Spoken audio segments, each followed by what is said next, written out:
चीज को जो जो ट्राइबल प्रोटेक्शन का जो मिथ है उसको आज बर्स्ट करने के लिए मैं आया हूँ।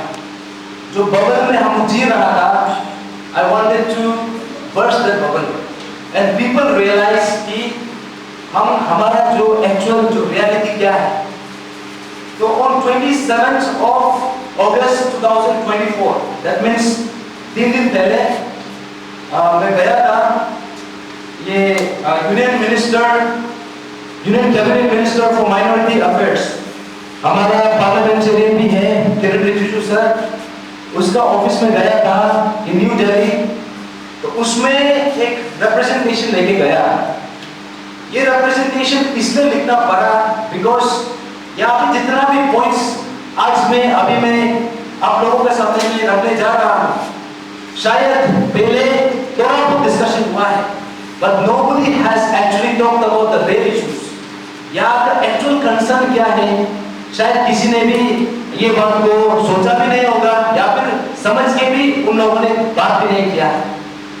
तो ऐसा है, अरुणाचल का I do not want to go into detail। जितना भी मीडिया फ्रेंड्स है और अरुणाचल का जितना जनता है, ज्यादातर ये बोलता है कि शॉर्ट में बोलिए, प्रिसाइजली बोलिए। Definitely I will try to make it as short as possible and as precise as possible. तो ऐसा है, अपना जो प्रेजेंट और अपना फ्यूचर को उसको जानने से पहले, फ्यूचर को जानने से पहले और प्रेजेंट को जानने से पहले और फ्यूचर के लिए सोचने से पहले हम लोगों को अपना पास्ट को जानना बहुत जरूरी है।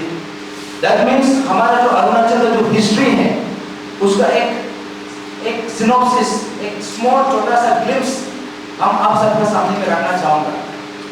अरुणाचल प्रदेश इनिशियली हम लोग जो है ये हम असम प्रोविंस का अंदर में आता था as North East Frontier Tract. तो यहाँ पे इन द ईयर 1912-13 में फर्स्ट टाइम हम लोगों को नॉर्थ ईस्ट फ्रंटियर ट्रैक्ट का नाम से हम लोगों को डेजिग्नेट किया गया था। तो वहां से जाके अप टू 1947 तक, जब तक इंडिपेंडेंस हम लोगों को नहीं मिला तब तक हम लोग गवर्नर ऑफ असम का थ्रू से हम लोग को एडमिनिस्टर किया गया।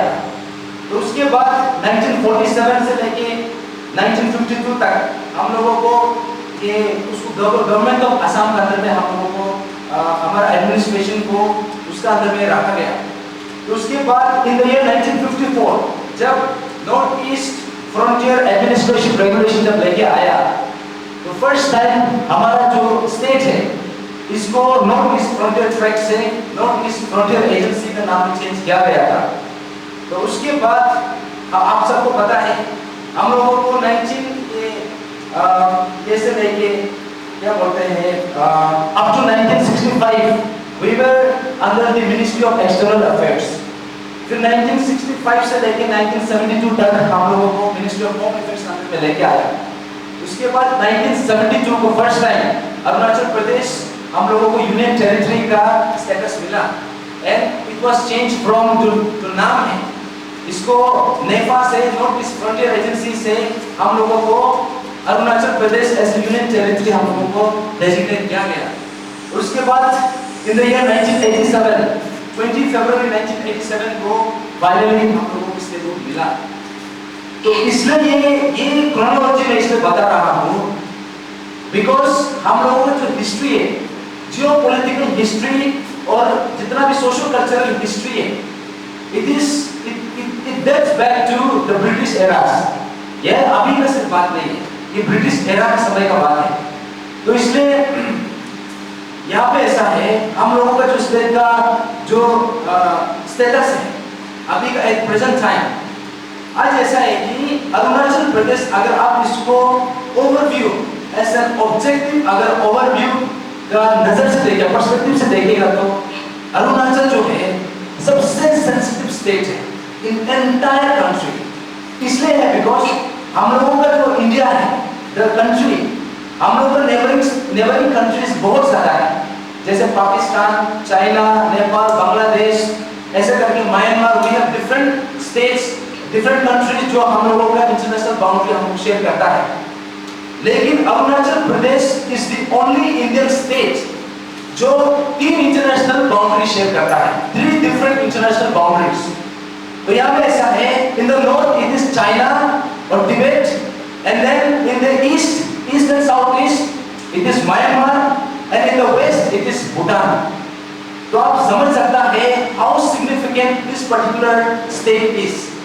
और आफ्टर जम्मू एंड कश्मीर से भी उससे भी ज्यादा सेंसिटिव हमारा अरुणाचल प्रदेश है. That is the geopolitical sensitiveness of this state. और जहां तक सोशो कल्चरल हम उसका अगर उस लाइन से देखेगा तो अरुणाचल प्रदेश को हम एक मिनी इंडिया भी बोला जा सकता है. इसका रीजन है India is considered one of the most diverse country in the whole world. तो हमारा इंडिया का इतना रिच हिस्ट्री है, कल्चर है, तो इंडिया का अंदर में ही और एक इंडिया है, दैट मींस अरुणाचल प्रदेश. इसलिए बिकॉज अरुणाचल प्रदेश एक लौता ऐसा एक स्टेट है जहां पे मोर देन 23 मेजर ट्राइब्स है एंड मोर देन 100 सब ट्राइब्स. तो जो 23 का जो नाम मैं मेंशन कर रहा हूं, दिस इज अभी जो ऑफिशियली मेंशन यहां पे रखा गया है, लेकिन अगर अच्छा से रिसर्च करेगा तो नंबर्स इससे भी ज्यादा चलेगा.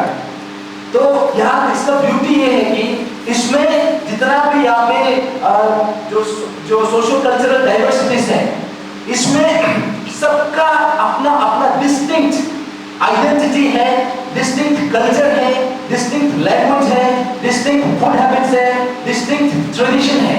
और आप इमेजिन कर सकता है जैसे कि आज हम यहाँ पे हैं, we are in western part of Arunachal.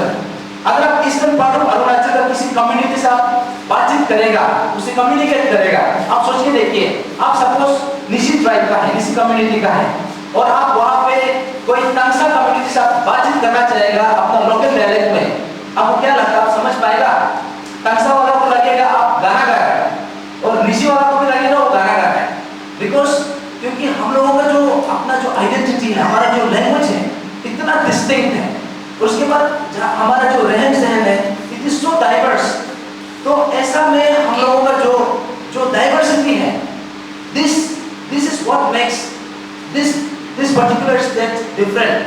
यही रीजन है कि हमारा अरुणाचल प्रदेश सबसे अलग है. और उसके साथ साथ जितना डाइवर्स होता है उतना ही चैलेंजिंग होता है. Challenging in what sense? Challenging जो है अरुणाचल ऐसे वन स्टेट उसको यूनिफाई करने के लिए, क्योंकि जितना डाइवर्सिटी होता है, सबका अपना अपना आइडियोलॉजी है, सबका अपना अपना डिमांड है, सबका अपना अपना रिक्वायरमेंट्स है, सबका अपना नीड्स है, सबका अपना जो भी चैलेंजेस है. तो उस हिसाब से यहाँ पे सब एंटायर स्टेट को एक अम्ब्रेला में लेके आना है, इट्स वेरी डिफिकल्ट. तो हम लोग इतना साल से ऐसा वेरी डाइवर्स कम्युनिटी जो बेस वाला स्टेट है, इतना डाइवर्सिटी के साथ हम एक हार्मनी में इतना साल से जी रहा था. लेकिन आज ऐसा एक स्थिति में आ गया है, क्योंकि अरुणाचल प्रदेश में है जो हम लोग का जो पॉपुलेशन है, एंटायर पॉपुलेशन अगर 2011 के सेंसस से अगर देखा जाएगा तो we are nearly 15 lakh population. और इंडिया का पॉपुलेशन कितना है?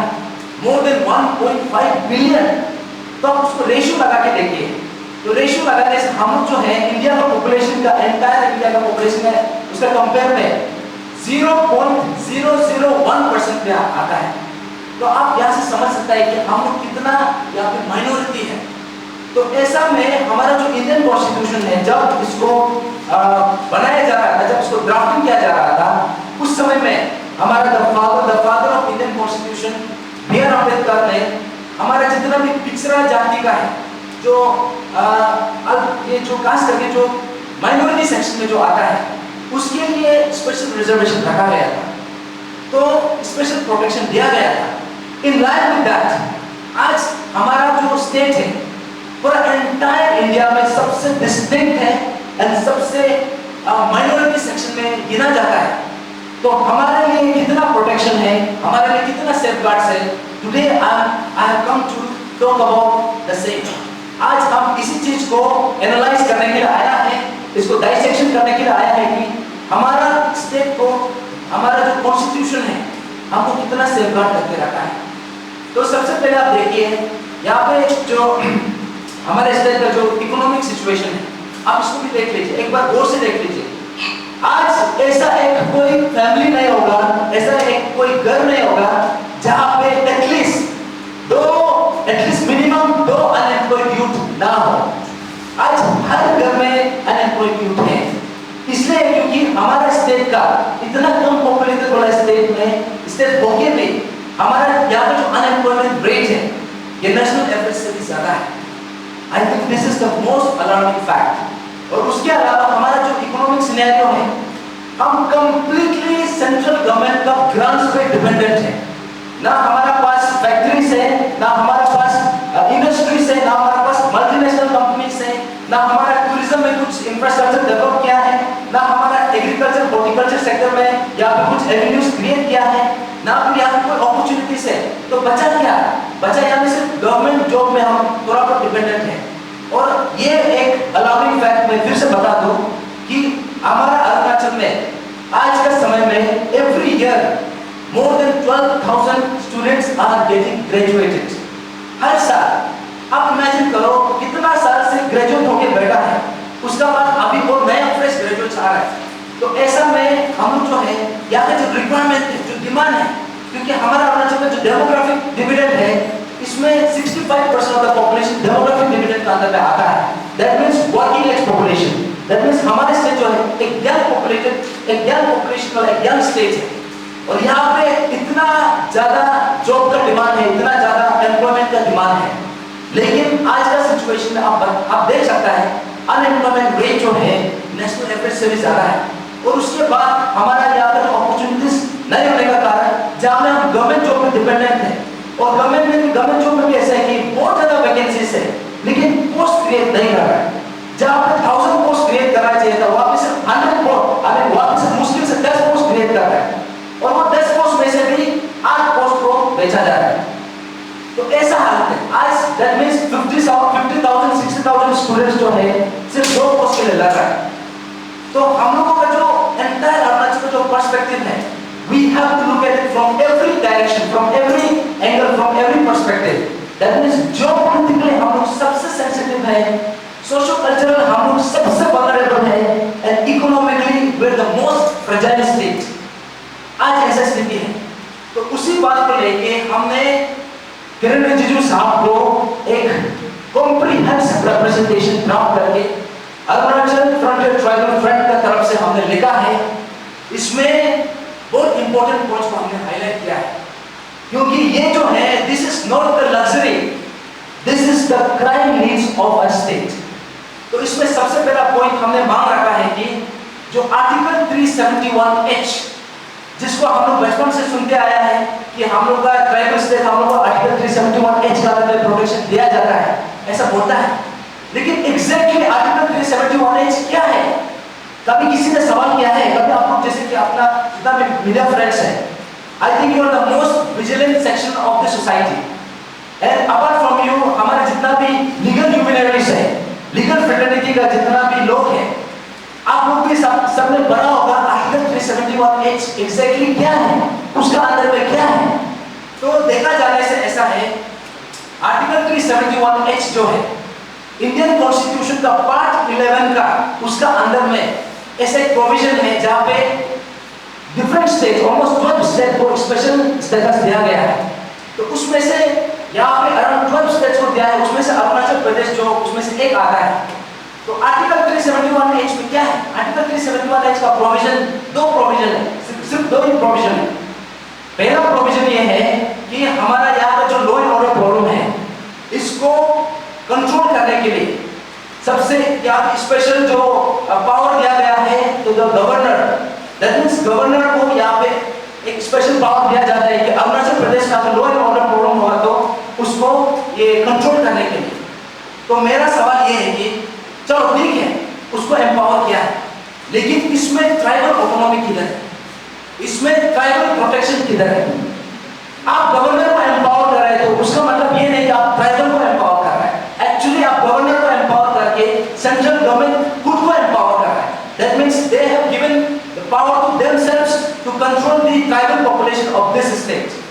दैट मींस हमारा जो आर्टिकल 371H का जो फर्स्ट प्रोविजन है, this is not the tribal autonomy. यहाँ पे हम लोग का कोई सेफगार्ड तो है नहीं है, उल्टा यहाँ में ऐसा है कि वो खुद को पावर दिया है कि हम लोगों को कभी भी सप्रेस कर सकता है इफ नीडेड। वो एक पहला प्रोविजन है। दूसरा प्रोविजन क्या है? दूसरा प्रोविजन ये बोला है कि अरुणाचल प्रदेश में मिनिमम 30 लेजिस्लेचर्स होना है।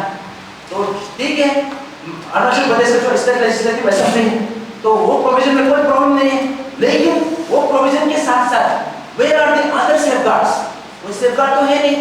लेकिन अगर आप मिजोरम का आर्टिकल 371 जी देखेगा और नागालैंड का आर्टिकल 371 ए को देखेगा, तो अभी हम ये सवाल में हमारा स्टेट का हर जनता को मैं सवाल करना चाहूंगा, अरुणाचल प्रदेश और मिजोरम में क्या अंतर है? अरुणाचल प्रदेश और नागालैंड में क्या अंतर है? हम ट्राइबल स्टेट है, वो भी ट्राइबल स्टेट है। हम माइनॉरिटी सेक्शन में आता है, वो भी माइनॉरिटी सेक्शन में आता है। हम लोग पहले ब्रिटिश का समय में हम लोगों को एक्सक्लूडेड एरिया का अंदर से रूल किया जाता, गवर्न किया जाता था, उन लोगों को भी किया जाता था। लेकिन अरुणाचल प्रदेश को स्टेट मदरली ट्रीटमेंट क्यों दिया गया? आर्टिकल 371 जी में ऐसा है जो मिजोरम के लिए दिया गया है। यहाँ पे ऐसा है कि इसका हिसाब से यहाँ पे बोला है कि no act of parliament, that means parliament का कोई भी लेजिस्लेशन, वहां का कोई भी जो लॉ बनेगा वो मिजोरम में एप्लीकेबल नहीं होगा इन द फॉलोइंग एरियाज। यहाँ पे religious and social practices of the Mizos, Mizoram का आपका सोशल और जो रिलीजियस प्रैक्टिसेस है उसमें पार्लियामेंट ऑफ इंडिया भी इसमें इंटरफेयर नहीं कर सकता है। ये आर्टिकल 371 जी में दिया है। दूसरा ये दिया है कि मिजोरम को अपना Mizo customary law and procedure को प्रैक्टिस करने का ऑटोनॉमी दिया है, उसमें भी पार्लियामेंट का कोई इंटरफेरेंस नहीं हो सकता है। उसके बाद तीसरा ये दिया है कि administration of civil and criminal justice involving decisions according to Mizo customary law, इसमें भी ये पर्टिकुलर प्रोविजन में भी यहाँ पे पार्लियामेंट ऑफ जो हमारा इंडियन पार्लियामेंट है वो लोग इंटरफेयर नहीं कर सकता है। उसके बाद लास्ट प्रोविजन ये दिया है कि ownership and transfer of land and it's resources, तो जहाँ पे मिजो अपना जगह को, अपना लैंड एंड रिसोर्सेस को ओन कर सकता है, उसका अपना ओनरशिप का राइट है, और उसमें पार्लियामेंट ऑफ इंडिया वो लोग यहाँ पे इंटरफेयर नहीं कर सकते। दैट मींस आप सोच के देखिए, मिजोरम को इतना ज्यादा एम्पावरमेंट देके रखा है। Likewise same is the case with Nagaland. Nagaland का आर्टिकल 371 ए में भी सेम प्रोविजन दिया गया है। लेकिन आप सोच के देखो, अरुणाचल प्रदेश, मिजोरम और नागालैंड में क्या अंतर है? इनफैक्ट हम लोग जो देखा जाने से, हम लोग जियोपॉलिटिकल सिनेरियो को देखने से, हम लोग जितना सेंसिटिव है उतना मिजोरम में सेंसिटिव नहीं है। हम लोग जितना सेंसिटिव उतना नागालैंड में सेंसिटिव नहीं है, क्योंकि हमारा जो स्टेट है हम लोग 3 इंटरनेशनल बाउंड्री शेयर कर रहे हैं। हम लोग चाइना से भी इंटरनेशनल बाउंड्री शेयर कर रहे हैं, भूटान से भी शेयर कर रहे हैं, म्यांमार से भी शेयर कर रहे हैं। लेकिन मिजोरम या Nagaland, this states they do not share international boundary with 3 different countries. तो ये है जो पॉलिटिकल सेंसिटिवनेस, जो सोशल कल्चरल और इकोनॉमिक पर्सपेक्टिव से देखने से भी हम लोग अगर उससे ज्यादा फ्रेजाइल या फिर उससे ज्यादा ये सेंसिटिव वल्नरेबल नहीं होने से हम लोग बराबर का है। फिर भी अरुणाचल प्रदेश को इतना समय से क्यों डिक्लेयर करके रखा गया? तो इसी बात को मैंने हमारा जो यूनियन कैबिनेट मिनिस्टर है, honourable union cabinet minister Shri Kiren Rijiju ji को हमने लेटर लिखा है कि आप, क्योंकि किरण रिजिजू को लेटर लिखने का 2-3 रीजंस है। सबसे पहले रीजन है कि he is the concerned minister for minority affairs, government of India, जो हम लोगों का इशू को एड्रेस करने का सही मिनिस्ट्री का पोर्टफोलियो को पकड़ा है। First, secondly, he happens to be the domicile citizen of this state. He is the representative of the one West Arunachal parliamentary constituency. That means हमारा अरुणाचल का representative है। और तीसरा ये है कि ये जो है किरण रिजिजू साहब जो है पिछले 15-20 साल से यूनियन गवर्नमेंट में एक इंपॉर्टेंट पोर्टफोलियो, एक इंपॉर्टेंट मिनिस्ट्री होल्ड करके गवर्न कर रहा है।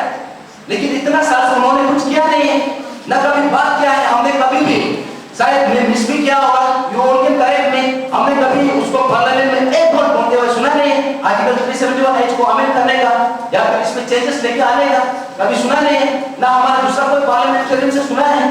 तो इसलिए आज हमने किरण रिजिजू साहब को, क्योंकि किरण रिजिजू साहब जो है, this was the 4th time he has been elected again. उसको 2004 से लेकर 2009 में एक बार फर्स्ट टाइम इलेक्ट किया गया था। उसके बाद 2014 से लेकर 2019 में इलेक्ट किया गया था। 2019 से लेकर 24 में इलेक्ट किया गया था। अभी 2024 से लेकर 2029 में जो टेन्योर है उसके लिए दोबारा से उसको इलेक्ट किया गया है। तो किरण रिजिजू साहब का तरफ से जो इतना साल से नहीं किया है, इतना साल से आपको नाकामी रहा है, अभी you fallen short. That means ये जो आर्टिकल 371H को अमेंडमेंट करने के लिए हमने किरण रिजिजू साहब को अपील किया है और हम मान रहे हैं कि क्योंकि किरण रिजिजू साहब खुद भी एक अरुणाचली हैं, क्योंकि ये किरण रिजिजू साहब जो है वो आज यूनियन मिनिस्टर है, लेकिन उसका मतलब ये नहीं कि उसका बीवी भी कल को यूनियन मिनिस्टर बनेगा या फिर उसका बच्चा भी यूनियन मिनिस्टर बनेगा या फिर उसका भाई बहन भी बनेगा, ऐसा जरूरी नहीं है। लेकिन इतना कंफर्म है कि किरण रिजिजू साहब अगर अरुणाचल में है तो उसका बीवी को भी, उसका बच्चा को भी, उसका भाई बहन को भी इसी स्टेट में रहना है। तो ये सेफगार्ड को अगर आप आज आप इंश्योर नहीं करेगा, उसका कॉन्सिक्वेंसेस को आपका अपना भाई बहन को भी, अपना बच्चा को भी, अपना बीवी को भी ये चीज को भुगतना पड़ेगा। That means you have been given the right, एक आपका पास एक राइट प्लेटफॉर्म है ये चीज को उठाने का, और हिस्टोरिकली हमारे साथ जो इनजस्टिस हुआ है, it is time to make the necessary amendment। ये है पहला पॉइंट। तो दूसरा पॉइंट में हमने ये मांग रखा है कि अरुणाचल प्रदेश को 6 शेड्यूल के अंदर में लेके आना है। ये इसलिए जरूरी है क्योंकि देखिए यहाँ पे आप सबने सुना होगा 5th शेड्यूल या फिर 6th शेड्यूल। ये 5th और 6th शेड्यूल स्पेशली किसके लिए दिया जाता है? कॉन्स्टिट्यूशन में कौन सा सेक्शन ऑफ द सोसाइटी के लिए ये रखा गया है? ये जो 5th और 6th शेड्यूल जो है, जो मार्जिनलाइज्ड सेक्शन के लिए रखा है। तो अभी देखा है, तो एनालाइज करने का बाद देखा है तो अरुणाचल प्रदेश सबसे सेंसिटिव, जो पॉलिटिकल सबसे सेंसिटिव है, सोशल कल्चरली सबसे वल्नरेबल है, इकोनॉमिकली सबसे फ्रेजाइल है, उसका बावजूद भी अरुणाचल प्रदेश ना तो 5th शेड्यूल में आता है ना तो 6th शेड्यूल में आता है। तो मुझे पता है, मुझे याद है इन द ईयर 2020 27 अगस्त 2020 में हमारा स्टेट लेजिस्लेटिव असेंबली की तरफ से एक रेजोल्यूशन पास किया गया था कि अरुणाचल प्रदेश को 6th शेड्यूल के अंदर में लेके आना है। तो 2020 में ये पास किया गया था। आज कौन सा साल में है, कौन से ईयर में है? 2024। तो देख सकते हैं कि आज भी उस समय में जो गवर्नमेंट था, जो सरकार था, जो पार्टी का सरकार था, आज भी उसी पार्टी का सरकार है, और सेंट्रल गवर्नमेंट में जो पार्टी का सरकार था उस समय में, आज भी उसी पार्टी का सरकार है। किरण रिजिजू साहब उस समय में यूनियन मिनिस्टर था, आज भी यूनियन मिनिस्टर है, लेकिन ये अभी तक चेंज हुआ क्यों नहीं? तो that means I just want to ask this question to the state government also कि आप लोग सब जस्ट एक पॉलिटिकल गिमिक कर रहा था। आप सब हमारा जितना भी Arunachali indigenous inhabitants of this state, हम सबको आप क्या मामू बनाना था? हम सबको are you just very trying to fool us? तो ये सवाल तो स्टेट गवर्नमेंट को भी जाता है, लेकिन ये सवाल सबसे मोस्ट इंपोर्टेंटली हमारे यूनियन मिनिस्टर किरण रिजिजू साहब को जाता है, क्योंकि इसको भी अगर हिस्टोरिकल कॉन्टेक्स्ट अगर देखेगा तो जब जैसे मैंने शुरू में कहा कि अरुणाचल प्रदेश जो है पहले असम प्रोविंस के अंदर में आता था, उसमें ऐसा था कि Arunachal Pradesh north East Frontier tract के नाम से उसमें गिना जाता था, एक्सक्लूसिव एरिया था। तो उसमें ऐसा था कि देयर आर डिफरेंट एरियाज, जैसे कि लुसाई हिल्स जो मिजोरम है, प्रेजेंट मिजोरम, उसमें जो नागा हिल्स था जो प्रेजेंट नागालैंड, उसमें जो काशी एंड जैंतिया हिल्स जो प्रेजेंट मेघालय है। आज का दिन में, आज का समय में ऐसा है कि 6th शेड्यूल के अंदर में कौन-कौन से स्टेट आता है? पहला स्टेट आता है असम, दूसरा स्टेट आता है मेघालय, तीसरा स्टेट आता है त्रिपुरा, चौथा स्टेट आता है मिजोरम। तो ये 4 स्टेट को अगर आप 6th शेड्यूल में लगा सकता है तो अरुणाचल प्रदेश को 6th शेड्यूल में क्यों नहीं लगा सकता है? और ये सवाल जो है हम हर अरुणाचली को, हमारा जो यूनियन मिनिस्टर है, यूनियन कैबिनेट मिनिस्टर किरण रिजिजू साहब को पूछना चाहिए। आपने इतना साल कैबिनेट मिनिस्टर में रहते हुए भी ये चीज को आपने क्यों गौर नहीं किया, क्यों इनिशिएटिव नहीं उठाया? इसलिए जरूरी है क्योंकि देखो 6th शेड्यूल में लेके आना हमारी लग्जरी नहीं है, दिस इज अ नेसेसिटी, क्योंकि we are the most marginalised section of the entire country में, we are the most marginalised section. तो इसलिए हम लोगों को जो प्रोटेक्शन चाहिए, तो इसके लिए सबसे पहले इसको 6th शेड्यूल में लेके आना पड़ेगा। तो इसलिए हमने बोला है कि अरुणाचल प्रदेश ना तो 5th शेड्यूल में है ना तो 6th शेड्यूल में है। तो इसलिए हमने किरण रिजिजू साहब को रिक्वेस्ट किया है हमारे सेकंड पॉइंट में कि अरुणाचल प्रदेश को इमीडिएटली 6th शेड्यूल के अंदर में लेके आना है। That is the second point. और तीसरा पॉइंट में हमने ये बोला है कि जो हमारा ILP सिस्टम है, ये बात में आप जितना भी अरुणाचली है हम सबसे पूछना चाहूंगा, इनफैक्ट हमारे जितना मीडिया फ्रेंड्स भी हैं, आप लोग इनर लाइन परमिट सिस्टम से आप लोग क्या समझते हैं? ये जो इनर लाइन परमिट सिस्टम जो इतना साल से हम सुनते आ रहा था, ILP को सही करना है, उसको स्ट्रेंथन करना, उसको रोबस्ट बनाना है, लेकिन रोबस्ट बनाएगा कैसे? रिसेंटली मैंने मैंने देखा है कि हमारा जो ये स्टूडेंट यूनियन कोई ऑनरेबल सीएम साहब को भी मिलकर बात कर रहा था इसको स्ट्रेंथन करने के लिए। हमारा जो स्टेट का होम मिनिस्टर है, जो यूनियन होम मिनिस्टर से मिलकर भी बात कर रहा था कि EIFP सिस्टम लेके आना है। लेकिन असली प्रॉब्लम किधर है? असली प्रॉब्लम यहाँ पे है, जो इनर लाइन परमिट सिस्टम का जो प्रोविजन है, इसका जो सोर्स किधर है? इसका सोर्स यहाँ से आता है, Bengal Eastern Frontier regulation 1873।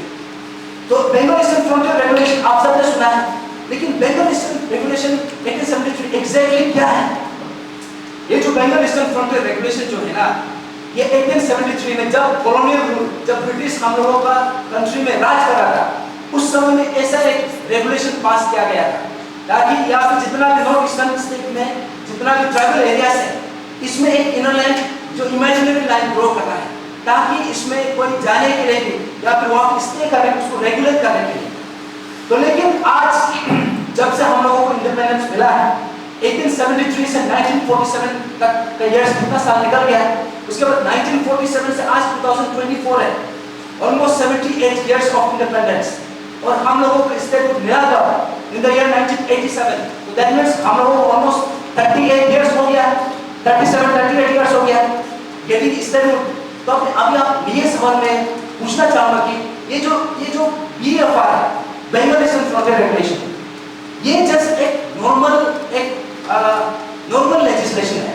This is just ऐसा एक टेम्पररी प्रोविजन है which can be removed any time. तो हम सब ने देखा है 5 अगस्त 2019 जब आर्टिकल 370 जो जम्मू एंड कश्मीर का था, जो कॉन्स्टिट्यूशन में भी, हमारे इंडियन कॉन्स्टिट्यूशन में भी उसमें इनकॉर्पोरेटेड है, तो हम सब ने देखा है कि जम्मू एंड कश्मीर का आर्टिकल 370 को हटाने के लिए समय नहीं लगा। It needed just one order from the president of India. इसलिए था क्योंकि वहां जो constitutional safeguard that was not enough. तो आज हमारा जो BFR है, ये आर्टिकल 370 का बराबर है। जब 370 को हटाया गया था, हम लोगों ने सबने ताली बजाया था, अरे ये तो नेशनलिज्म के लिए बहुत अच्छा काम किया है, हमारा एकदम नेशनलिस्ट प्राइम मिनिस्टर ने बहुत अच्छा काम किया है। लेकिन हमने कभी नहीं सोचा है कि अगर आर्टिकल 370 को जम्मू एंड कश्मीर से रातों रात निकाला जा सकता है, तो ये जो हमारा बंगाल ईस्टर्न फ्रंटियर रेगुलेशन है, ये तो उससे भी कम है, उससे भी ऑर्डिनरी है। इसको कभी भी डी नोटिफाई किया जा सकता है without passing through the parliamentary procedures. तो यहाँ पे हमारा ये पूछना ये है कि हम तो ना तो हम 5th शेड्यूल में आता है, ना तो हम 6th शेड्यूल में आता है, ना तो हमारा पास आर्टिकल 371 है, इसमें कुछ सेफगार्ड तो है नहीं है, तो बचा क्या? Just inner line permit system. और इनर लाइन परमिट सिस्टम क्या है? इनर लाइन परमिट सिस्टम कहाँ से आता है? From Bengal Eastern Frontier Regulation. तो बंगाल ईस्टर्न फ्रंटियर रेगुलेशन क्या है? This is just a temporary safeguard. That means यहाँ पे आपने देखा होगा, यहाँ पे 144 का ऑर्डर निकाला जाता है ये डिस्ट्रिक्ट मजिस्ट्रेट की तरफ से, और उसी 144 को आप चाहे तो विदिन नो टाइम उसको डिसमिस भी कर सकता है, उसको विथड्रॉ भी कर सकता है। ये जो बंगाल ईस्टर्न फ्रंटियर रेगुलेशन जो है ना, इसका जो कॉन्स्टिट्यूशनलिटी है, ये वो ऑर्डर का बराबर है जो डिस्ट्रिक्ट मजिस्ट्रेट को दिया जाता है। और इसका अंदर में इतना ज्यादा लूप होल्स है, इतना ज्यादा यहाँ पे इनकंसिस्टेंसीज है। तो उसके देखो उस समय में जब कोई अगर बिना इनर लाइन परमिट का इधर आता था, तो उसका पनिशमेंट क्या था? सिर्फ 100 रुपीज का 500 रुपीज का 1000 रुपीज। 1000 रुपीज जो है 1873 में बहुत बड़ा रकम था। लेकिन आज का समय में इतना, जब हम लोग का इन्फ्लेशन इतना हाई हो गया है, 1000 रुपीज आपको गैस सिलेंडर में मिलेगा नहीं, तो इसमें से बिना पनिशमेंट जो हमारा ये ट्राइबल राइट्स को इन्फ्रिंज कर रहा है, जस्ट 1000 रुपीज, सीरियसली। तो ये चीज में हम सबने किसी ने गौर किया नहीं। तो यह जो हमारा जो मांग है, हमने कभी भी एक्चुअल चीज को मांगा ही नहीं। हमने घर मांगा है, घर का सिर्फ पेंटिंग मांगा है, हमने उसका पिलर और फाउंडेशन के लिए हमने मांग रखा है। तो दैट मींस जो इनर लाइन परमिट सिस्टम है और ये बंगाल ईस्टर्न फ्रंटियर रेगुलेशन 1873, हमने किरण रिजिजू साहब से बोला है कि इसको in the next parliamentary session में इसको प्रपोजल लेके आना है। हमारा जो यूनियन मिनिस्टर किरण रिजिजू साहब ने अभी तक ये ILP का बेसिस में अब तक कुछ काम किया नहीं है, और इसलिए हमने बोला है कि अभी it's better late than never. अभी आपका नेक्स्ट पार्लियामेंट्री सेशन में ये ILP का मुद्दा आप लेके आना है, बंगाल ईस्टर्न फ्रंटियर रेगुलेशन को इस पर कॉन्स्टिट्यूशनल प्रोविजन बनाना है, और हमारा इनर लाइन परमिट सिस्टम जो है इसको स्ट्रेंथन करके इसको कॉन्स्टिट्यूशनल स्टेटस देना है, ताकि जब हमारा कल को हमारा जब सेफगार्ड का जब सवाल आएगा उसको रातों रात 370 जैसे इसको डिसमिस ना कर सके। लेकिन अभी का जैसे जो प्रेजेंट स्थिति में अगर ये बरकरार रहा, इसको डिसमिस करने में एक दिन भी नहीं लगेगा। ये जस्ट एक स्ट्रोक ऑफ सिग्नेचर थ्रू से हम 10 सेकंड में उसको हम डिसमिस कर सकते हैं। और खास करके जैसे हम सबने देखा है 2024 इलेक्शन का मैनिफेस्टो में यूनिफॉर्म सिविल कोड का जो डेंजर है, यूनिफॉर्म सिविल कोड का जब ऐसा है कि अगर जब यूनिफॉर्म सिविल कोड लेके आएगा, जितना भी हमारा जो सेफगार्ड्स है, ट्राइबल सेफगार्ड्स है, इसको एक झटका में डिसमिस कर देगा। और 2019 में और एक लॉ पास किया गया था, citizenship amendment act. Citizenship amendment act के हिसाब से ऐसा प्रोविजन दिया गया है कि जो रेफ्यूजीज अपार्ट फ्रॉम मुस्लिम्स बाकी लोगों को सिटीजनशिप देगा, ऐसा प्रोविजन है। तो आप देख सकते हैं कि यहाँ पे क्या है, चकमा जो है ये कौन सा कैटेगरी का, ये बुद्धिस्ट लोग है। अजूम कहाँ का है, वो हिंदू है। तिब्बतन रेफ्यूजीज कहाँ का है, they are from the Buddhist communities, Buddhist ये डिनोमिनेशन का है। तो अभी आप सोच के देखो कि सिटीजनशिप अमेंडमेंट एक्ट का थ्रू से तो इनडायरेक्टली गिविंग देम दी, यहाँ पे राइट्स दे रहा है, सिटीजनशिप दे रहा है। तो हम लोगों को एक ही सेफगार्ड है, वो है कि इनर लाइन परमिट सिस्टम जो स्टेट में है वहाँ पे लागू नहीं होगा। तो ये इनर लाइन परमिट सिस्टम जो है सिर्फ पेपर में है, एक्चुअली में तो है नहीं। तो दैट मीन्स अगर जिस दिन ये इनर लाइन परमिट सिस्टम को हटा देगा, सिटीजनशिप अमेंडमेंट एक्ट भी अरुणाचल प्रदेश में ऑटोमेटिकली लागू हो जाएगा। और यहाँ पे जो रेफ्यूजीज बैठा है वो ऑटोमेटिकली यहाँ का डोमिसाइल सिटीजन बन जाएगा। That means before it's too late, इससे पहले कि जो पानी जो है हमारा सिर से ऊपर जाने से पहले हम लोगों को यहाँ पे जो इन्वॉल्वमेंट है, जो सही कदम है उसको लेना जरूरी है। इसलिए हमने अरुणाचल फ्रंटियर ट्राइबल फ्रंट में हमने लिखा है किरण रिजिजू साहब को कि बंगाल ईस्टर्न फ्रंटियर रेगुलेशन को एक कॉन्स्टिट्यूशनल एक स्टेटस देना है। ये जो इनर लाइन परमिट सिस्टम है इसको कॉन्स्टिट्यूशनल प्रोविजन बनाना है। वो था तीसरा पॉइंट। चौथा पॉइंट में हमने बोला है कि जो हमारा इतना सालों साल से हमने सुन के आया, ये रेफ्यूजी चकमा हजम go back, refugees go back, हमने से स्कूल समय में भी बहुत नारा लगाया है, इन पर अभी भी लगाता है समय समय में। लेकिन वो अलग बात है कि ये इशू जो उठाता है वो कंसिस्टेंटली यहाँ पे परमानेंट सोल्यूशन के लिए कोई ढूंढता नहीं। तो रिसेंटली मैंने ये चीज़ को हमारा जो ऑनरेबल जो यूनियन मिनिस्टर है, इसी चीज़ को हमने बोला है कि जो हमारा यूनियन होम ये जो माइनॉरिटी अफेयर्स का जो यूनियन मिनिस्टर है रिजिजू साहब, ये मल्टीपल ओकेजन्स में ऐसा भी बोला है कि जितना भी चकमा जो है उसको डिपोर्ट करके दूसरे स्टेट में रखेगा। कभी बोलता है असम में रखेगा, कभी बोलता है बांग्लादेश में भेज देगा, कभी बोलता है त्रिपुरा में भेज देगा। लेकिन अभी तक इन्होंने ये चीज को नहीं बताया कि ये करेगा कब। ये वही डायलॉग तो 2004 से सुन के आ रहा है, 2014 में भी यही डायलॉग आ रहा है, 2019 में भी ये निकला है, 2024 में भी निकला है। लेकिन अभी इतना साल हो गया, कैबिनेट मिनिस्टर में भी रह चुका है, अभी भी है। उसका बावजूद अभी तक यहाँ पे क्यों एक परमानेंट सोल्यूशन नहीं आ सकता? क्योंकि हमको पता है डेपोटेशन जो है कितना तक फिजिबल है, that is a subject of discussion. लेकिन उसका अलावा भी देयर आर परमानेंट सॉल्यूशंस निकाला जा सकता है, लेकिन अभी तक कर नहीं है। ये जो हमारा किरण रिजिजू साहब जो है इसी मुद्दा को लेके आप बस इलेक्शन से पहले लेके आते हैं कि चकमा को हम यहाँ से निकाल देंगे, ये टेम्पररी गेस्ट है। लेकिन यहाँ पे ऐसा है कि रेफ्यूजी इश्यूज ये सिर्फ चकमा तक लिमिटेड नहीं है। आज ऐसी स्थिति है कि हम खुद यहाँ का इंडिजिनस सिटीजन होके भी हम ही यहाँ पे रेफ्यूजी जैसा है, क्योंकि हमारे पास कुछ सेफगार्ड्स नहीं है। ILP का नाम है जस्ट एक पेपर में। अगर आप सोच के देखो ILP में यहाँ पे जब कहाँ पे चेकिंग होता है अरुणाचल में, ईस्टर्न अरुणाचल में तो चेक होता नहीं है, वेस्टर्न अरुणाचल में कहाँ में चेक होता है? कभी थोड़ा बहुत गेट पे बंदर देवा का गेट में थोड़ा बहुत चेक होता है, कभी कभी गुमतो गेट में चेक होता है, कभी कभी फलुंगी गेट में चेक होता है। लेकिन अगर बारिश होगा तो वहाँ पे भी चेक नहीं होगा। तो ऐसा हालत है, इसमें हम पुलिस वाला को भी हम ये दोषी नहीं देगा। इसलिए प्रॉब्लम है क्योंकि यहाँ पे कॉन्स्टिट्यूशनल सेफगार्ड्स ही नहीं है। इसको अच्छा से सही तरीके से इम्प्लीमेंट, सही तरीके से इसको स्ट्रीमलाइन किया नहीं। तो इसलिए हमने बोला है कि ये जो है जितना भी इश्यूज है दिस आर ऑल इंटरकनेक्टेड। ये कोई अलग अलग इशू नहीं है। Citizenship amendment act, inner line permit system, refugee issues, article 371H, 6 schedule, ये सब इंटरकनेक्टेड इश्यूज है। तो इसलिए हमने बोला है कि यहाँ पे जो हमारा यहाँ का जो इशू है रेफ्यूजी इश्यूज है, इसको वंस एंड फॉर ऑल, यहाँ पे सिर्फ ये चकमा आजम का बात नहीं है, यहाँ पे जो तिब्बतन रिफ्यूजीज का भी जो इशू है, तिब्बतन रिफ्यूजी का जो इतना बड़ा सबसे बड़ा प्रॉब्लम ये है कि तिब्बतन रिफ्यूजीज जो है जब अरुणाचल में होता है तो बोलता है कि हम अरुणाचली हैं, लेकिन यहाँ से निकल के जब सेंट्रल गवर्नमेंट जॉब में जब वहाँ पे जब जॉब का अपॉइंटमेंट का बात करता है तो उसमें तिब्बतन के लिए जो कोटा रखा है, जो रिजर्वेशन है, उसको वो तिब्बतन बन के उसको ऑप्टिमाइज करता है। दैट मीन्स अरुणाचल से बाहर है तो वो तिब्बतन बन जाता है, लेकिन अरुणाचल में वापस आने के बाद अरुणाचली बन जाता है।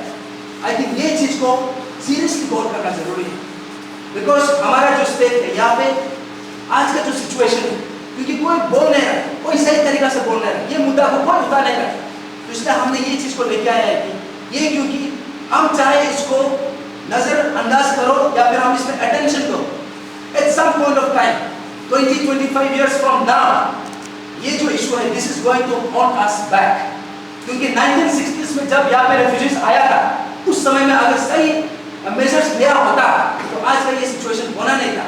और अगर आज हम सही आज का समय में हम लोग अगर सही डिसीजन नहीं लेगा, सही मेजर्स नहीं लेगा, तो आज जो सिचुएशन है इससे बहुत ज्यादा बदतर होने जा रहा है 20-25 years from now। तो आप इमेजिन करो हमारे स्टेट में कितना लेजिस्लेचर्स है, 60 लेजिस्लेचर्स। कल को अगर इसमें 60 में से 35 लेजिस्लेचर जो है माइनॉरिटी सेक्शन से है, वो लोग बन जाता है, तो सरकार किसका बनेगा? ये रेफ्यूजीज का बनेगा। तो पॉलिसी किस हिसाब से बनेगा? रेफ्यूजी का प्रो में बनेगा। तो इसमें सप्रेस कौन होगा? हम लोग होगा जो इंडिजिनस सिटीजन है। आज त्रिपुरा में जो हो रहा है सेम चीज अरुणाचल प्रदेश में होने जा रहा है। तो before it's too late it is time to take a stand, और जो हमारा जो रेफ्यूजी इश्यूज है इसको और एक पॉलिटिकल मैंने ये पॉलिटिकल गिमिक नहीं बना के इसको सही तरीका से एक फाइनल सॉल्यूशन, एक परमानेंट सॉल्यूशन इसमें लेके आना है। तो इसी के लिए हमने ऑनरेबल यूनियन मिनिस्टर किरण रिजिजू साहब को हमने रिप्रेजेंटेशन में क्लियरली मेंशन किया है। ये रहा 4 पॉइंट, और 5th पॉइंट में हमने बोला है कि यहाँ का जो बाउंड्री इश्यूज है, जो यहाँ हमारा बॉर्डर इश्यूज है, तो जैसे आप सबने देखा होगा इन द ईयर 2017 में जब चाइना की तरफ से एक ऑफिशियल एक नोटिफिकेशन आया, ऑफिशियल नोटिफिकेशन का हिसाब से उसमें यह बोला गया था कि 6 जगह अरुणाचल में 6 प्लेसेस को उसको उन लोगों ने रीनेम कर दिया, ये बोल के कि ये चाइनीज टेरिटरी का अंदर में आता है। और रहा 2017 में, फिर जाके 2021 में 15 प्लेसेस को उसको भी चाइना ने क्लेम किया है। और उसके बाद इन द ईयर 2023 इसमें 11 जगह 11 डिफरेंट प्लेसेस उसको दोबारा से रीनेम किया है। और यहाँ पे ऐसा भी है कि हमारा जो अरुणाचल इसको साउथ तिब्बत के हिसाब से गिना जाता है। बाकी ये चीज को अभी तक सही तरीका से जो इंटरनेशनल बॉर्डर इश्यूज है this has not been addressed yet. और आपको याद है आई थिंक ऐसा एक सिचुएशन आया था जब किमिन में कुछ उद्घाटन करना था, जहाँ पे हमारा यूनियन डिफेंस मिनिस्टर आ रहा था, उसमें ऐसा था कि किमिन को असम का पार्ट डिक्लेयर किया जाता है। इनका वहाँ पे जो बोर्ड लगाया गया था उसमें असम लिखा जाता है। तो हमारा ये था कि उसमें क्योंकि डिफेंस मिनिस्टर जब आता है तो चाइना ऑब्जेक्शन करता है, और उस समय में minister of state for home affairs था हमारा किरण रिजिजू साहब। तो उस समय में किरण रिजिजू साहब ने किमिन को अरुणाचल का पार्ट बोलने से उन्होंने इनकार कर दिया। तो ये सब इसलिए हो रहा है क्योंकि हमारे यहाँ का जो इंटरनेशनल बाउंड्रीज है या फिर ये बॉर्डर का इशू है, इसको अभी तक परमानेंट सोल्यूशन दिया नहीं। और उसका अलावा यहाँ पे हम लोग जैसे हमने शुरू में बोला कि अरुणाचल प्रदेश जो है 3 डिफरेंट कंट्री से इंटरनेशनल बाउंड्री शेयर करता है। तो म्यांमार से लेकर आप सबने देखा होगा कि रिसेंटली यहाँ पे म्यांमार का जो सिटीजन है, नेशनल्स है, वो अरुणाचल में आके इतना दिन से बैठ रहा है, किसी को पता भी नहीं, बहुत समय के बाद से मालूम चलता है। तो यहाँ पे ऐसा है कि क्रॉस बाउंड्री यहाँ पे इलीगल ट्रांजैक्शन होता है, यहाँ पे आर्म्स एलिमिनेशन का यहाँ पे गफला किया जाता है। यहाँ पे हम सब ने देखा है कि कितना लोगों को अब्डक्ट किया है, अब्डक्ट करके म्यांमार में ले गया है, कितना लोगों को ब्रेन वॉश करके वहाँ पे एंटी सोशल एलिमेंट्स बना के अरुणाचल में वापस भेज दिया जाता है। आई थिंक ये सब इसलिए हो रहा है बिकॉज ये जो इंटरनेशनल बाउंड्री और इंटरनेशनल ये बॉर्डर इश्यूज है, इसको परमानेंट सोल्यूशन, इसको एक लॉन्ग टर्म सोल्यूशन लेके आया नहीं। तो उसका अलावा जैसे अरुणाचल और असम का जो डिस्प्यूट है, इसको लेके भी जैसे हमारा अरुणाचल का अंदर में ही जैसे रिकवरी एरियाज हो गया, बालीजान एरियाज हो गया, जहाँ में असम से बाउंड्री शेयर करता है, ये सब एरियाज में अभी तक हमारे सेंट्रल गवर्नमेंट की तरफ से परमानेंट सॉल्यूशन अभी तक आया नहीं। तो इसलिए इसी बात को लेकर हमने ऑनरेबल जो यूनियन मिनिस्टर है उसको अपील किया है कि बाउंड्री और इंटरनेशनल जो बॉर्डर इश्यूज है इसको एक लॉन्ग टर्म परमानेंट सॉल्यूशन लेके आना है। उसके बाद 6 पॉइंट में हमने बोला है कि जो हमारा स्टेट का जो डिलिमिटेशन प्रोसेस है, डिलिमिटेशन प्रोसेस इसलिए जरूरी है क्योंकि अरुणाचल प्रदेश जो ज्योग्राफिकली नॉर्थ ईस्ट में सबसे बड़ा 83,727 स्क्वायर किलोमीटर का एरिया है, लेकिन यहाँ का जो पॉपुलेशन है पूरा अनइवनली डिस्ट्रीब्यूटेड है। तो ऐसा में कुछ कम्युनिटी है दे आर अंडर रिप्रेजेंटेड, उसको सही तरीके से रिप्रेजेंट किया नहीं। तो इसलिए यहाँ पे जो डिलिमिटेशन प्रोसेस इतना समय से पेंडिंग है। इनफैक्ट 2011 में लास्ट टाइम सेंसस बना था, 2021 में बनना चाहिए था लेकिन बना नहीं because of the Covid situation, लेकिन 2024 में आ गया। इतना लॉन्ग पेंडिंग है जो ये डिलिमिटेशन का जो प्रोसेस है। तो इसलिए हमने बोला है कि इसको किरण रिजिजू साहब को फिर से अपील किया है। ये आपका भी खुद का एश्योरेंस भी था कि डिलिमिटेशन करेगा, लेकिन आपने किया नहीं है। इतना साल से कैबिनेट मिनिस्टर रहा है, यूनियन कैबिनेट मिनिस्टर, तो आज आपको और एक बार मौका मिला है, तो आपका पास समय है जो आपने नहीं किया है इतना साल से उसको लेके आने के लिए। तो उसके बाद हमने लास्ट पॉइंट में ये बोला है कि जो अरुणाचल प्रदेश के लिए ऑल इंडिया सर्विसेज का एक सेपरेट कार्डर हमने मांग रखा है, क्योंकि अरुणाचल प्रदेश में ये चीज को 2018 में हमारा स्टेट गवर्नमेंट का स्टेट लेजिस्लेटिव असेंबली का तरफ से भी एक रेजोल्यूशन पास किया गया था कि अरुणाचल प्रदेश को एक सेपरेट कार्डर अपॉइंट करना है, एक अलॉट करना है। लेकिन 2024 में आ गया, इतना साल हो गया, अभी तक इसका इनिशिएटिव भी नहीं आया।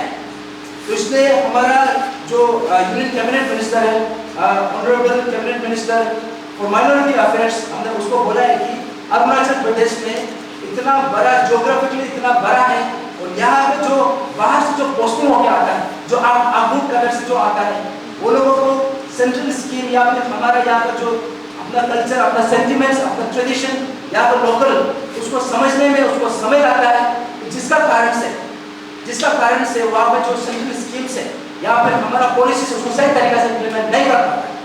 तो इसलिए इसी बात को हमने हमारा यूनियन कैबिनेट मिनिस्टर को अपील किया है कि आप इसको फाइनली लेके आइए।